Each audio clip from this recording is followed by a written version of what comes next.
laureate from Harvard University.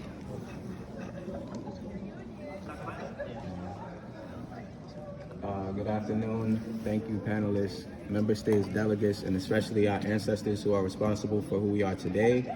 As a former foster care youth who was raised in that system by an orphan mother, who is now a Ph.D. candidate at Howard University, I can personally attest to the benefits of formal education.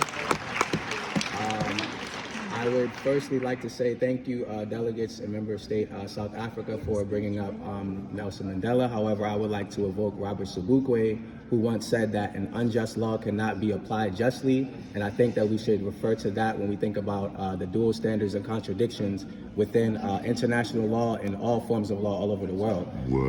With that being said, quickly, we have somewhat of a conundrum as governments that are proven to be capitalistic, imperialistic, and colonialist have overwhelming influence over both the United Nations and its permanent forum.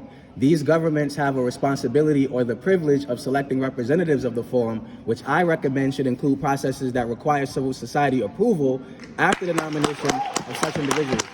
Beyond these ever-present issues and the consequential isms that are produced by states and multinational institutions, such as capitalism, racism, sexism, and the like, I think it is very important that their derivatives that are also perpetuated, such as sexism, racism, and classism, as well as all forms of xenophobia, should be addressed via education. That said, these institutional and systematic issues are legitimized by people despite our ideology, religion, class, gender, and educational background. It is therefore critical that people of all nations, representatives and delegates of said nations, and especially the UN, actively, arduously, and transparently work to decolonize the aforementioned social, political, economic systems. Speaking plainly, we now perpetuate the issues that we're supposedly working to eradicate. This is problematic and contradictory to say the least.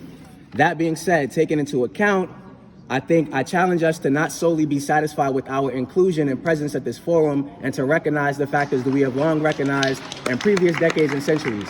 I recommend, in conclusion, I recommend that the PFAB member states and delegates separately and collectively work to establish a youth representative and educational mechanisms that can inform and educate their respective youth around the world, and that nations that have benefited from colonialism and the transatlantic slave trade, such as Britain, France, and the United States, Portugal, and Spain, and others that were present at the Berlin Conference of 1884-85, are also held responsibility to appropriate sufficient funds to give to educational reparatory justice initiatives. Thank you.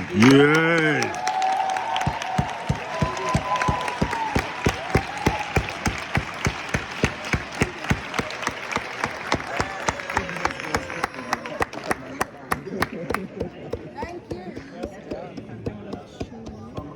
Cut my mic. It's crazy. Yeah.